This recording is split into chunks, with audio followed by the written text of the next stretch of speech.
ನಾವು ರಾಹುಲ್ ಗಾಂಧಿ ಅವ್ರಿಗೆ ಭೇಟಿ ಆಗಿಲ್ಲ ಅಂದರೆ ಮೋಹನ್ ಭಾಗವತ್ ಅವರಿಗೆ ಭೇಟಿ ಆಗ್ತೀವಿ. ನಾವು ಬಂದು ಡೆಲ್ಲಿನಲ್ಲಿ ನಾವು ರಾಹುಲ್ ಗಾಂಧಿ ಅವ್ರ ಜೊತೆ ಏನು ಚರ್ಚೆ ಮಾಡಿದ್ದೀವಿ ಅಂತ ಬಂದು ನಾವು ಮುಖ್ಯಮಂತ್ರಿಗಳಿಗೆ ಉಪಮುಖ್ಯಮಂತ್ರಿಗಳಿಗೆ ಹೇಳಿಲ್ಲ ಅಂದರೆ ಕೇಶವ್ ಕೃಪಾಗ ರಿಪೋರ್ಟಿಂಗ್ ಮಾಡಲಿ. ನೋಡಿ, ಬ್ಯಾಂಗ್ಳೂರ್ ಟೆಕ್ ಸಮಿಟಿಗೆ ಅವರಿಗೆ ಆಹ್ವಾನ ಇತ್ತು ಮಾನ್ಯ ರಾಹುಲ್ ಗಾಂಧಿ ಅವರಿಗೆ. ಅವ್ರು ಬರಲಿಕ್ಕೆ ಆಗಿರಲಿಲ್ಲ. ನಾವು ಟೈಮ್ ಕೇಳಿದ್ವಿ, ನಮ್ಮ ಏನೋ ಆರ್ಟಿಫಿಷಿಯಲ್ ಇಂಟೆಲಿಜೆನ್ಸ್ PC ತೋರ್ಸೋಕ್ಕೆ. ಅವರಿಗೂ ಕುತೂಹಲ ಆಯಿತು. ಸೊ ಟೈಮ್ ಕೊಟ್ಟಿದ್ದರು, ಹೋಗಿ ಅದೆಲ್ಲ ಎಕ್ಸ್ಪ್ಲೇನ್ ಮಾಡಿ ಬಂದ್ವಿ. ಅದರಲ್ಲಿ ತಪ್ಪೇನಿದೆ? ಈ ಸಂದರ್ಭದಲ್ಲಿ ರಾಜ್ಯದ ಬೆಳವಣಿಗೆಗಳ ಬಗ್ಗೆ ತಾವು ವರದಿ ಕೊಟ್ಟಿದ್ದಾರೆ. ಯಾರು ಹೇಳಿರೋದು? ನಾವಿಬ್ಬರೇ ಇದ್ವಲ್ಲ. ಈಗ ವರದಿ ಕೊಟ್ಟಿದ್ದಾರೆ, ಇಸ್ಕೊಂಡಿದ್ದಾರೆ ಅಂತ ಎಲ್ಲ ವರಿಷ್ಠರಿದ್ದಾರೆ, ಅವ್ರ ತೀರ್ಮಾನಗಳು ತಗೋತಾರೆ. ನಾವು ಅದ್ರ ಬಗ್ಗೆ ಯಾಕೆ ಮಾತಾಡಬೇಕು? ಸಾಮಾನ್ಯವಾಗಿ ಅವೆಲ್ಲ ಹೋದಾಗ ಅವರೇ ಕೇಳಿರ್ಬೋದು ಅಥವಾ ತಾವಾದರೂ ಇಲ್ಲ, ಕೇಳಿರ್ಬೋದು, ಕೇಳಿದ್ದಾರೆ. ಅವೆಲ್ಲ ಮಾಧ್ಯಮದಲ್ಲಿ ಹೇಳೋಕ್ಕಾಗತ್ತಾ? ನೋಡಿ, ಆಗಲೇ ಮುಖ್ಯಮಂತ್ರಿಗಳು ಸ್ಪಷ್ಟೀಕರಣ ಕೊಟ್ಟಿದ್ದಾರೆ, ಉಪಮುಖ್ಯಮಂತ್ರಿಗಳು ಸ್ಪಷ್ಟೀಕರಣ ಕೊಟ್ಟಿದ್ದಾರೆ, AICC ಅಧ್ಯಕ್ಷರು ಕೂಡ ಸ್ಪಷ್ಟೀಕರಣ ಕೊಟ್ಟಿದ್ದಾರೆ. ಏನೇ ಇದ್ರೂ ಕೂಡ ನಾವು ತೀರ್ಮಾನ ತಗೋತೀವಿ. ಅದಕ್ಕೆ ಎಲ್ಲರೂ ಬದ್ಧರಾಗಿದ್ದೇವೆ ಅಂತ ಎಲ್ಲ ಮಂತ್ರಿಗಳು ಕೂಡ ಹೇಳಿದ್ದಾರೆ. ಸೊ ಗೊಂದಲ ಎಲ್ಲಿದೆ? ಸಂದರ್ಭ ಬಂದಾಗ ಮಾಡ್ತಾರೆ. ಈಗ ಸಂದರ್ಭ ಸೂಕ್ತ ಅನಿಸ್ತಾ ಇಲ್ಲ, ಮಾಡ್ತಾ ಇಲ್ಲ. ಈಗ ಗೊಂದಲ ಇರೋದು BJPನಲ್ಲಿ, ಮಾಧ್ಯಮದಲ್ಲಿ, ಕಾಂಗ್ರೆಸ್ನಲ್ಲಿ ಇಲ್ಲ ಅಲ್ಲ ಸರ್. ಈಗ ನಿಮ್ಮ ಶಾಸಕರು ಗುಂಪಾಗಿ ಡೆಲ್ಲಿಗೆ ಅವರು ಯಾರೇ ಹೋದ್ರೂ ಕೂಡ ನಾನು ಬಂದು ಇಲ್ಲಿ ಮಾಧ್ಯಮದಲ್ಲಿ ಮಾತಾಡೋದಕ್ಕಿಂತ ನಮ್ಮ ವರಿಷ್ಠರಿದ್ದಾರೆ, ರಣದೀಪ್ ಅವರು ನಮ್ಮ ಉಸ್ತುವಾರಿ ಇದ್ದಾರೆ, ಅಲ್ಲಿ ಹೋಗಿ ಕೇಳ್ಕೊಳ್ಳಿ. PCC ಅಧ್ಯಕ್ಷರಿದ್ದಾರೆ, ಅಲ್ಲಿ ಹೋಗಿ CM ಇದ್ದಾರೆ, ಅಲ್ಲಿ ಹೋಗಿ ಕೇಳ್ಕೊಳ್ಳಿ. ಅಲ್ಲಿ AICC ಅಧ್ಯಕ್ಷರು ನಮ್ಮವರೇ ಇದ್ದಾರೆ, ಅಲ್ಲಿ ಹೋಗಿ ಕೇಳ್ಕೊಳ್ಳಿ. CWC ಮೆಂಬರ್ಸ್ ಹಲವಾರು ಜನ ನಮ್ಮ ರಾಜ್ಯದಿಂದ ಇದ್ದಾರೆ, ಅಲ್ಲಿ ಹೋಗಿ ಕೇಳ್ಕೊಬೋದು. ಯಾರು ನಮ್ಮ ಅಭಿಪ್ರಾಯವನ್ನು ವರಿಷ್ಠರಿಗೆ ತಿಳಿಸ್ಬಾರ್ದು ಅಂತ ಎಲ್ಲೂ ಹೇಳಿಲ್ಲ. ತೀರ್ಮಾನ ಅಲ್ಟಿಮೇಟ್ಲಿ ಹೈಕಮಾಂಡ್ ತೊಗೊಳುತ್ತೆ. ಅದಕ್ಕೆ ಎಲ್ಲರೂ ಬದ್ಧರಾಗಿದ್ದಾರೆ ಅಂತಲೂ CM ಅವರು ಹೇಳಿದಾರಲ್ಲ. ತಾವು ಅಲ್ಲಿ ಹೋಗಿ ಬಂದ ನಂತರದಲ್ಲಿ ಮುಖ್ಯಮಂತ್ರಿಗಳು ಮತ್ತು ಉಪಮುಖ್ಯಮಂತ್ರಿಗಳು ಇಬ್ಬರು ಕೂಡ ಭೇಟಿಯಾಗಿ ಮಾತುಕತೆ ನಡೆಸಿದಿರಿ.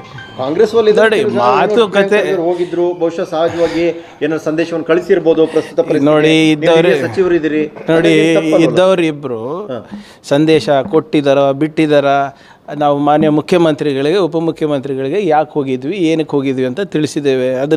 ಅದು ಬ್ರೀಫಿಂಗ್ ಯಾವಾಗಲೂ ನಾವು ಕೊಡ್ತೀವಲ್ಲ. ಯಾವ ಮಂತ್ರಿಗಳಿಗೆ ಅಲ್ಲಿ ಕೇಂದ್ರ ಸಚಿವರಿಗೆ ಭೇಟಿ ಆದಾಗೂ ಕೂಡ ನಾವು ಹೋಗಿ ಮಂತ್ರಿ ಯಾರು CM ಅವರಿಗೆ ಮತ್ತು DCM ಅವ್ರಿಗೆ ಭೇಟಿಯಾಗಿ, ಸರ್ ಹಿಂಗೆ ಈ ಮಂತ್ರಿಗೆ ಭೇಟಿಯಾಗಿದ್ವಿ, ಇವ್ರು ಹಿಂಗೆ ಹೇಳಿದ್ರು, ರಾಜ್ಯದ ನಮ್ಮ ಬೇಡಿಕೆಗಳನ್ನು ಇಟ್ಟು ಬಂದಿದ್ದೀವಿ ಅಂತ ರಿಪೋರ್ಟಿಂಗ್ ಮಾಡ್ತೀವಿ. ಅದೇ ರೀತಿ ವರಿಷ್ಠರಿಗೆ ಭೇಟಿ ಆದಾಗ ಕೂಡ ನಾವು ಹೇಳ್ತೀವಿ. ಈಗ ನಮ್ಮ ರಾಜ್ಯದಲ್ಲಿ ಆಳಂದ ಇದು ಓಟ್ ಚೋರಿ ಪ್ರಕರಣ ನಡೆದಿದೆ, ಮಹದೇವಪುರದ್ದು ನಡೆದಿದೆ, ನಿಮ್ಮ ಚಿಲುಮೆ ಟ್ರಸ್ಟದ್ದು ನಡೆದಿದೆ. ಅದೆಲ್ಲನೂ ಕೂಡ ಹೋಗಿ ಚರ್ಚೆ ಮಾಡಿ ಬಂದಿದ್ದೀವಿ. ಸೊ ಅದು ಹೇಗೆ ತೊಗೋಬೇಕು, ಏನು ಮಾಡಬೇಕು ಅಂತ ಅದನ್ನು ಕೂಡ ಚರ್ಚೆ ಆಗಿದೆ, ಹೊರತು ಬೇರೆದು ಯಾವುದೂ ಇಲ್ಲ. DK ಶಿವಕುಮಾರ್ ಕ್ಲಿಯರ್ ಆಗಿ ಹೇಳಿದ್ದಾರೆ ಸರ್, ಪವರ್ ಶೇರಿಂಗ್ ವಿಚಾರ ನಮ್ಮ 5-6 ಜನರ ನಡುವೆ ನಡೆದಿರ್ತಕ್ಕಂಥ.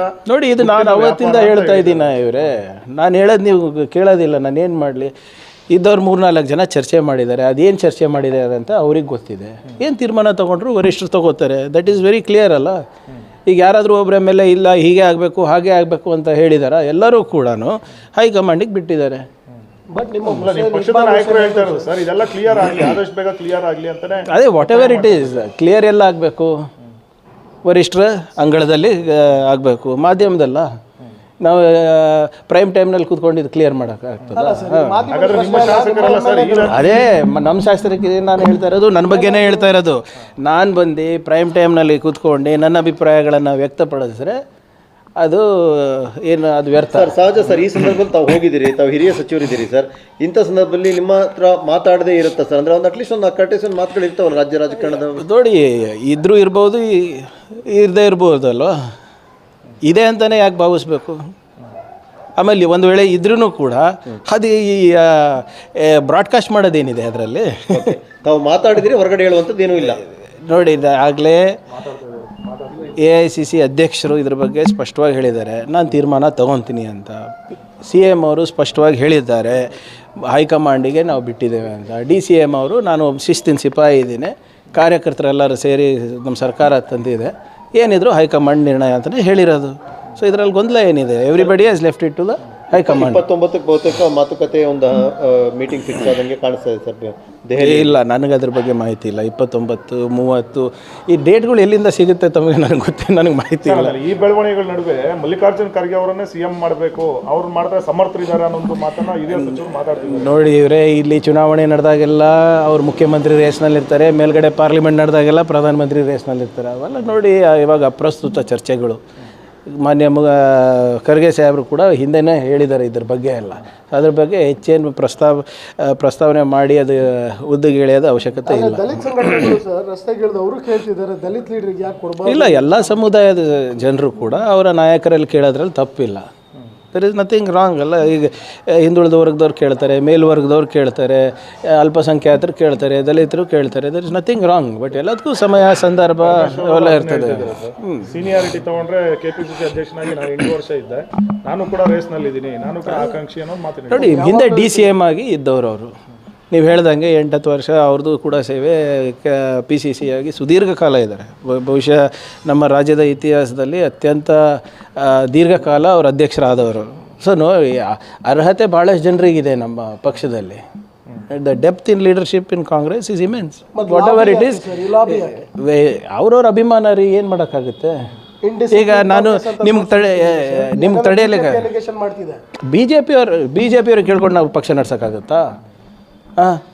ಅವ್ರದ್ದೇ ಪಾಪ ಮನೇಲಿ ಬೆಂಕಿ ತುರಿತಾ ಇದೆ.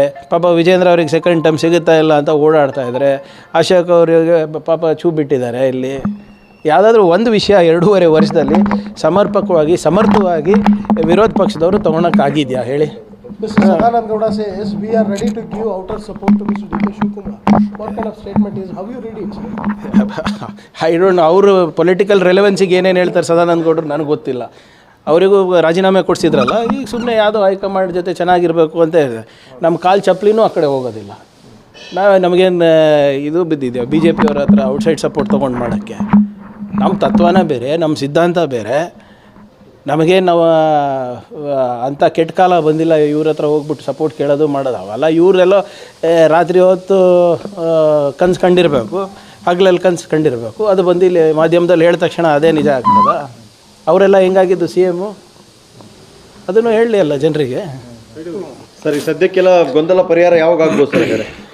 ಮೊದಲನೇದು ಗೊಂದಲ ಇಲ್ಲ, ಆದರೆ ಏನೇ ಇದ್ರೂ ಕ್ಲಾರಿಫಿಕೇಷನ್ ಏನು ಕೇಳ್ತಾ ಇದ್ದಾರೆ ಎಲ್ಲ ಈ ಮಾಧ್ಯಮದಲ್ಲಿರ್ಬೋದು, ಶಾಸಕರದಲ್ಲಿರ್ಬೋದು, ಅದನ್ನು ಹೈಕಮಾಂಡವ್ರು ಕೊಡ್ತಾರೆ.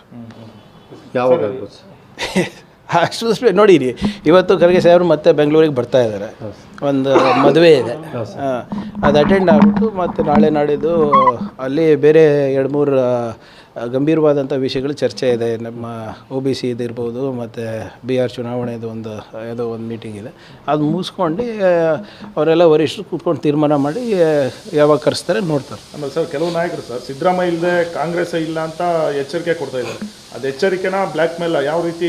ನೋಡಿ, ಯಾರು ಒಬ್ಬರಿಂದ ಪಾರ್ಟಿ ಇಲ್ಲ ನನ್ನಿಂದ ಪಾರ್ಟಿ ಅಂತ ಹೇಳಿದ್ರೆ ಅದನ್ನು ಯಾರೂ ಮಾಡಲಿಕ್ಕಾಗಲ್ಲ. ಈಗ ಸಿದ್ದರಾಮಯ್ಯ ಅವರು ಅದಂಥ ಒಂದು ಅಪಾರವಾದಂಥ ಕೊಡುಗೆ ನಮ್ಮ ಪಕ್ಷದಲ್ಲಿದೆ ಸುಮಾರು 2 ದಶಕದಿಂದ. ಅದಕ್ಕಿಂತ ಮುಂಚೆನೂ ಕಾಂಗ್ರೆಸ್ ಇತ್ತಲ್ಲ. ಆಮೇಲೆ ದೇರ್ ಈಸ್ ನೋ ಡಿಬೇಟ್. ಇವಾಗ ಸಿದ್ದರಾಮಯ್ಯ ಸಾಹೇಬ್ರ ಅವ್ರದ್ದಾದಂಥ ಒಂದು ಛಾಪು ಇಡೀ ರಾಜ್ಯದ ಎಲ್ಲ ಸಮಾಜದ ಜನರ ಮೇಲೂ ಇದೆ. There is no doubt. ಆಮೇಲೆ ಅವರ ನಾಯಕತ್ವ ಇರ್ಬೋದು ಅಥವಾ ಅವರ ನಾಯಕತ್ವ ಗುಣ ಇರ್ಬೋದು. ಈಗ ಮುಖ್ಯಮಂತ್ರಿಗಳು ಮಾಡಿದ ಕಾಂಗ್ರೆಸ್ ಪಾರ್ಟಿ ಅಲ್ಲ, ಯಾರೇ ಇರ್ಬೋದು, what ever it is. And ಭಾಳ ಸ್ಪಷ್ಟವಾಗಿ CM ಅವರು ಕೂಡ ಹೈಕಮಾಂಡ್ ಏನು ಹೇಳುತ್ತೆ ಅಂತ ಕೇಳ್ತಾ ಇದ್ದೀವಿ ಅಂತ ಹೇಳ್ತಾ ಇರಲ್ಲ. ಪಾರ್ಟಿ ಕಾರ್ಯಕರ್ತರಿಂದ ಇರ್ತದೆ, ಕಾರ್ಯಕರ್ತರು ನಾಯಕರನ್ನ ಬೆಳೆಸ್ತಾರೆ. ಸೊ ಇವತ್ತು ಸಿದ್ದರಾಮಯ್ಯರು ಇರ್ಬೋದು, DK ಶಿವಕುಮಾರ್ ಅವರು ಇರ್ಬೋದು, ಪರಮೇಶ್ವರ್ ಅವ್ರು ಇರ್ಬೋದು, ಸತೀಶ್ ಅವ್ರು ಇರ್ಬೋದು, ಖರ್ಗೆ ಸಾಹೇಬ್ರು ಇರ್ಬೋದು, ಇವರೆಲ್ಲರೂ ಕಾರ್ಯಕರ್ತರು ಬೆಳೆಸಿದಂಥ ನಾಯಕರು. ಸೊ ಏನೇ ಇದ್ರೂ ಕೂಡ ಅವರ ಮಾರ್ಗದರ್ಶನ ಇರ್ಬೋದು, ಅವರ ಏನು ಸೈದ್ಧಾಂತಿಕ ನಿಲುವು ಇರ್ಬೋದು, ಅದು 100% it is left a very deep impact on the party. There is no doubt. Guarantee news, ಸುದ್ದಿ ಖಚಿತ, ನ್ಯಾಯ ನಿಶ್ಚಿತ.